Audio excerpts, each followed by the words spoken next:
هلو يا حلوين، ازيكم عاملين ايه؟ يا رب تكونوا كويسين. اللي معرفنيش اول مره يشوفني، انا رينا ايهاب ميك اب ارتست. النهارده هنعمل مع بعض اللوك ميك اب توتوريال ده.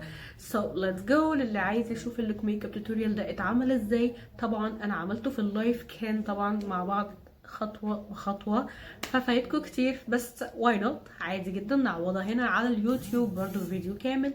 فلو مهتمين تشوفوا اللوك ميك اب ده اتعمل ازاي، كملوا الفيديو للاخر. ولو عجبكم الفيديو ما تنسوش تعملوا لايك وشير وسبسكرايب للقناه بتاعتي وتفعلوا الجرس عشان يوصلكوا كل جديد. وبحبكم جدا. و السيتنج سبراي بتاعي ده من بريتي وومن، وهبتدي احط منه على الحواجب كده. اجيب السوب بتاعت شي جلام وهبتدي برضو عشان ارسم بيها حواجبي بالشكل ده كده.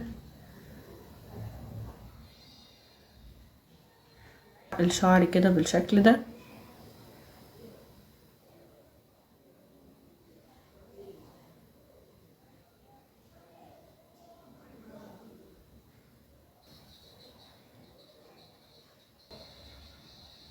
طبعا انا عندي المصحح بتاع سارة روز، ودي حاجة نادرة جدا ان هي لسه عندي لحد الان. فيعني بصوا، دي حاجة عتيقة جدا، الناس دلوقتي بتدور عليها مش لاقياها، بس طبعا دي بقالها بتاع 7 سنين عندي ولا حاجة. هي من ايام امي كمان. يعني نقطة فيكس سبراي على المصحح كده. هاخد الجامع عشان انا حواجبي اصلا شعريتها غامقة، فعشان يبقى يعني ايه في الوضع ايم كده شوية، فاحنا ايه نحط الجامع وابتدي بقى ايه نملأ الفراغات بالشكل ده كده. اصل انا قلت بقى منها يعني مفيش منها مذاكره ولا اي محاضرات ولا بنزل جامعه ولا اي حاجه، فخلاص بقى يعني ايه نعمل حاجه بقى، يعني نبقى قاعدين بنعمل حاجه.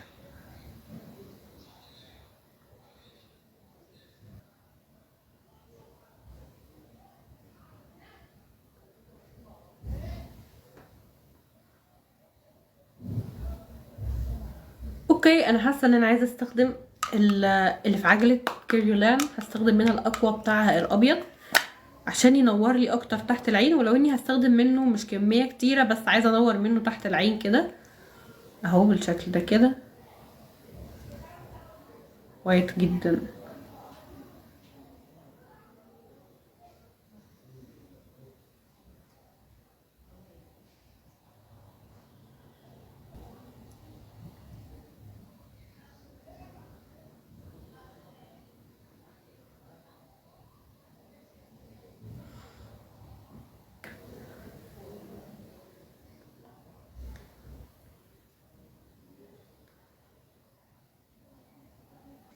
اوكي، هستخدم البريتي وومن. الباليت دي انا بحبها جدا بصراحه، هي عزيزه على قلبي قوي. عندي باليت مورفي، تخيلين، وبسيبها وبروح اجيب بريتي وومن. بس عادي، البيجمنتد بتاعتها عجباني والوانها كتير وانا بحبها، فا اوكي.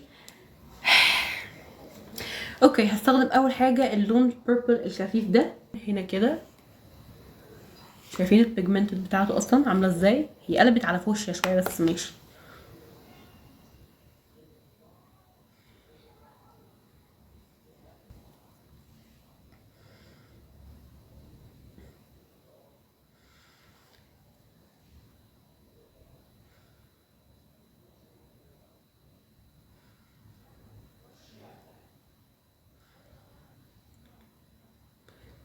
زي ما انتوا شايفين بتقل اللون واحده واحده كده، يعني اللي هو مش بعمله كونتراستنج مره واحده علشان يكون سهل في الدمج ونعرف ندمجه. فكده الدنيا بتكون سهله وبنعرف ندمج بطريقه سهله. اهو بصوا، هو سحب منه نصه بنفس البرش من غير كمان ما نفضها تاني ولا اي حاجه. انا عندي حبايه مضايقاني شكلها. انا عندي من بريتي وومن برضو الباليت دي اسمها جليت، اللي هي جليتر دي. هي فيها 4 الوان. استنوا كده، في حاجه تانية مكتوب عليها. تمام، انا هاخد اللون ده كبيز للون اللي انا هحطه بعد كده. ماشي اوكي. هو زي ما انتوا شايفين كريمي جدا، بصوا زي ما انتوا شايفين بالشكل ده كده. فده المطلوب، ان انا عايزه حاجه تكون كريمي جدا كده يعني. بصوا اهو.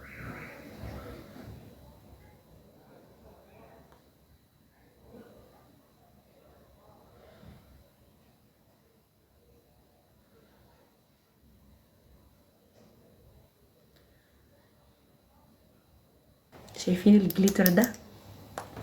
شايفين الدرجه؟ استنوا يا جماعه، ده انا هوريكم شكله. بينك. واحدة واحدة واحنا بنحط يا جماعة كده، بس ايه، واحدة واحدة عشان منعملش فول اوت كتير.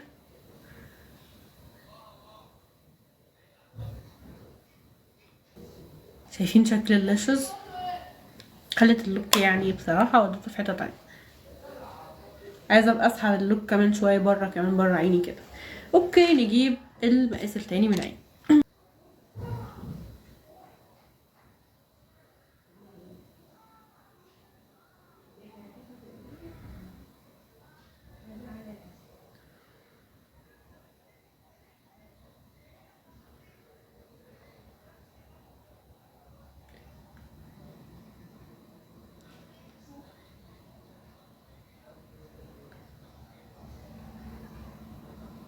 اول حاجة هستخدم البرايمر بتاعي ده، وعشان نبقى عارفين من سنو برايت.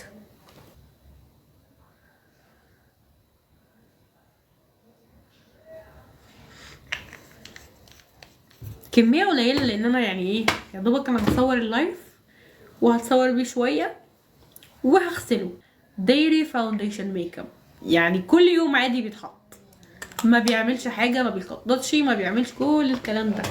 شمس، برد، حر، برق، رعد، بيتحط.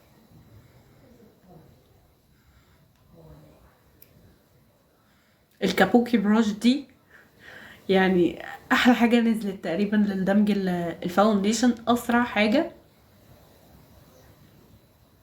اسرع من البيوتي بلندر. هو احنا طبعا هنستخدم بيوتي بلندر بس بعد ما ندمج بالكابوكي الاول.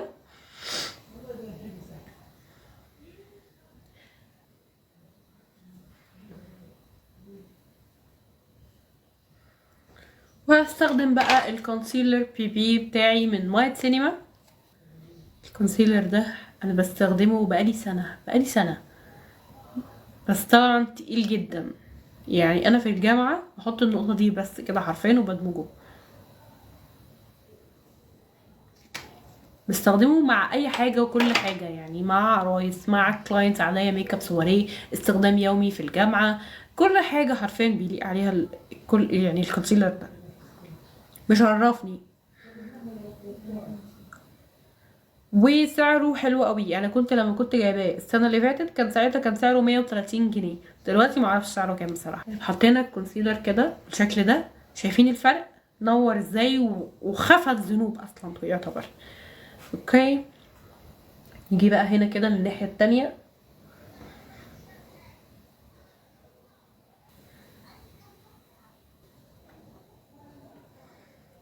بس كده اهو الشكل ده كده.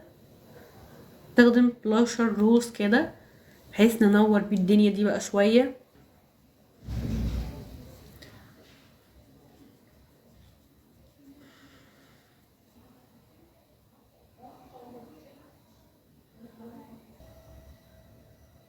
اوكي يا جماعه، this is my final look.